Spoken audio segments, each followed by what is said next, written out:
Coming up on Valley News Live at 10, could Minnesota's lack of a silver alert system be costing lives? Voter turnout is on pace to shatter records.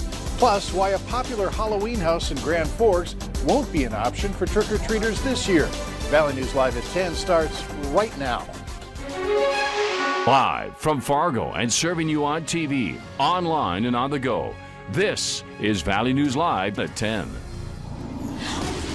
New at 10 with video into our newsroom of a brazen theft from a Moorhead home. This video is from a neighbor's security camera. It happened Friday just before 2 in the afternoon at a South Moorhead home. The homeowner says 2 ATVs that were on a trailer were stolen right from his driveway. He asks you to be on the lookout for 2 men that were in a large white Denali. One of them had a slim build, about 6 feet tall, wearing a red hoodie. The second robber was more of a medium build with longer hair, wearing a baseball cap. If you have any information, you're asked to contact Moorhead Police. Also new at 10 tonight, minutes matter when searching for a missing person. Silver alerts are used to alert the public of a missing person in hopes of locating them faster. It's especially important when the person missing is a senior citizen with conditions like Alzheimer's or dementia. While North Dakota uses silver alerts, Minnesota is one of just a handful of states that does not. Valley News Team's Katie Opperly asked if having silver alerts in Minnesota could make a difference. The search for an 80-year-old Minnesota woman has been called off after she was found dead. Many are questioning if resources like a silver alert could make a difference, not just in this case, but for any missing elderly person. It draws broader attention than does just a social media post or maybe a basic newscast. North Dakota does use the silver alert system. Just this year, in the cases of Raymond Payne of Dickinson and David Smith of Mandan, both were found after a silver alert was issued. But Moorhead officials say they have other ways of getting their message out. So one of the first things we're going to be using is our Cast Clay Alerts, which is a new system. It used to be referred to as Code Red. Another thing that we can use locally is a system called iPause, and how we're using that is it's a force push. This system acts similarly to a silver alert, the biggest difference being it is not specific to missing people. It's used for a variety of messages, from gas leaks to weather alerts. We don't necessarily have that title of silver alert, but we have the resource to be able to blast those messages out to the public regionally and throughout the state. In Moorhead, Katie Opperly, Valley News Live. In 2016, a study was done in Minnesota to see if there was a need for a silver alert. It was recommended that the state continue to use its existing missing person systems.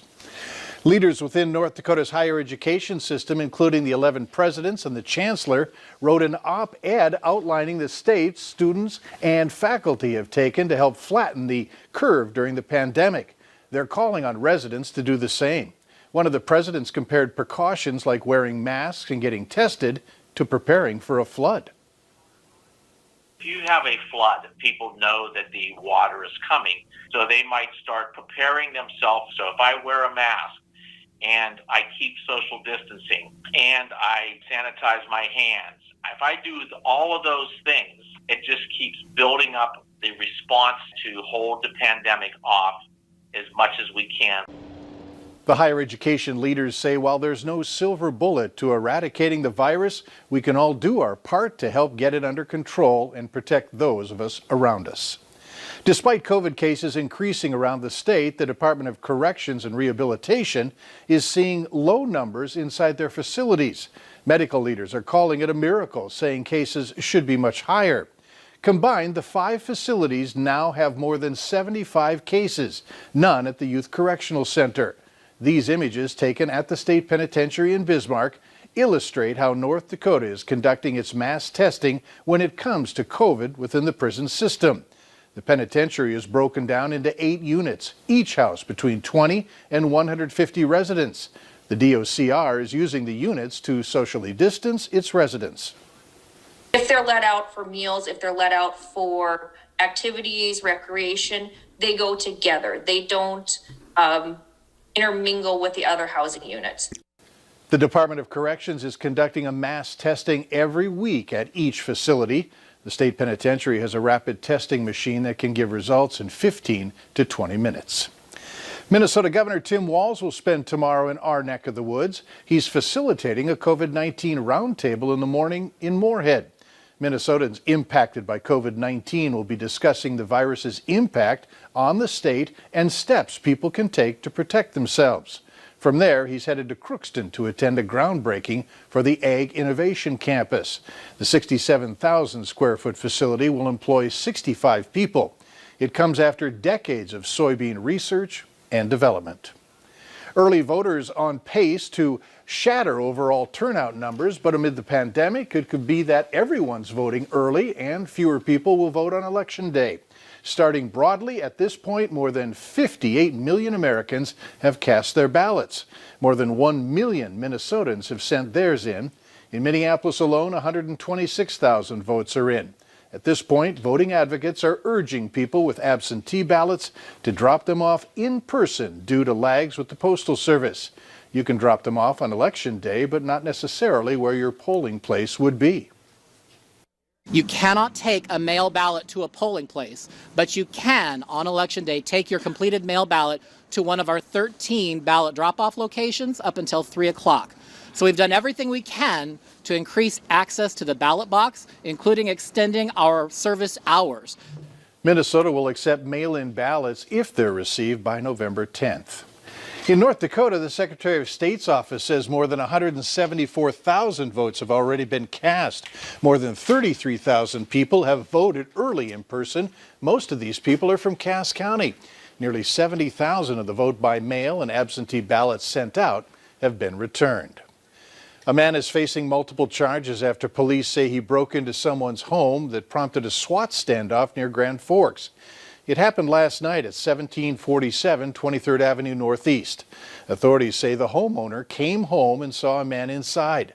Police were called because there were weapons inside and they were accessible.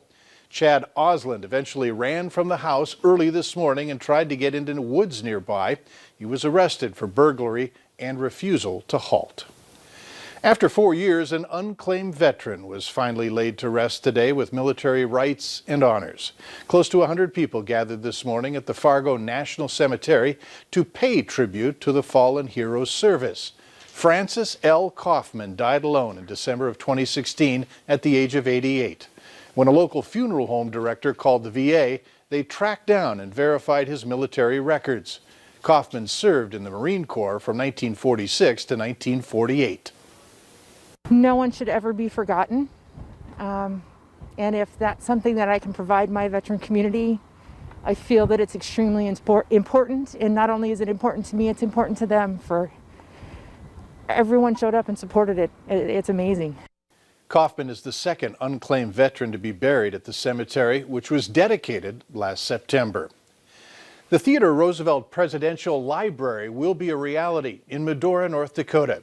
Today, on Theodore Roosevelt's birthday, the library announced $100 million in private gifts. That was the amount needed to unlock a $50 million endowment from the state.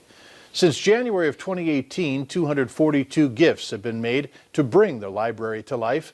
North Dakota Governor Doug Burgum says the project will be a tourist destination and educational asset for the state. Halloween traditions are changing for many families this weekend, including a well-known trick-or-treating house in Grand Forks. The owner has decided, after nearly 25 years, to sit this Halloween out. Kelly Nelson says as COVID cases continue to surge throughout the state, and with an estimated 3,000 trick-or-treaters ending up at her door each year, she knew 2020 would have to be different for everyone. What do you want? Do you want to look at a scary yard and catch COVID? Or do you want to drive by for the whole month and then be safe on Halloween? Nelson adds that her Halloween display will be taken down on Friday night so trick-or-treaters don't get confused on which houses they can and cannot go to.